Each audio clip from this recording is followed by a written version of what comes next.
মার্ডারের আসামি মুক্তি হয়ে যাবে আর আমি বসে বসে দেখবো যে আমার বাবাকে হত্যা করেছে যে সে বের হয়ে যাবে, সেটা তো হতে পারে না কখন। NCP ব্রেকস my heart. এবং জিনিসটা হচ্ছে যে আমার বিচার কি ভাই তুমি এনে দিবা? কে এনে দিবে আমাকে? আমার বাবার বিচার তো আমার করতে হবে, আর না হলে কিছুই হবে না, তাই তো?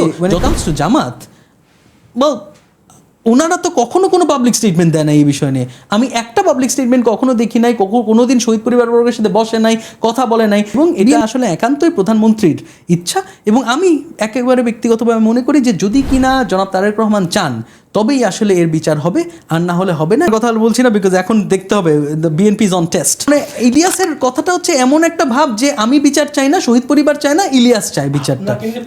এবং আমাকে নিয়ে পোস্ট করলো। আপনি যদি অনলাইন দেখেন, অনলাইনে বিভিন্ন সময় বিভিন্ন অ্যাকাউন্টের থেকে, যেটাকে বট বাহিনী তারা বলে, তারা এসে বলে হ্যাঁ বিএনপি থাকলে কি বিচার হবে, বিএনপি থাকলে কি হয় আর কি। যে লিগ্যাল কমিউনিটিতে আমরা যেটা করেছি সেটা হচ্ছে যে এই যে মনে করেন শয়ে স্টুডেন্ট তারা অ্যারেস্ট হচ্ছে, তারা ফোন দিচ্ছে এবং তাদের জামিনের ব্যবস্থা করা, শয়ে স্টুডেন্ট আর কি, তাই না?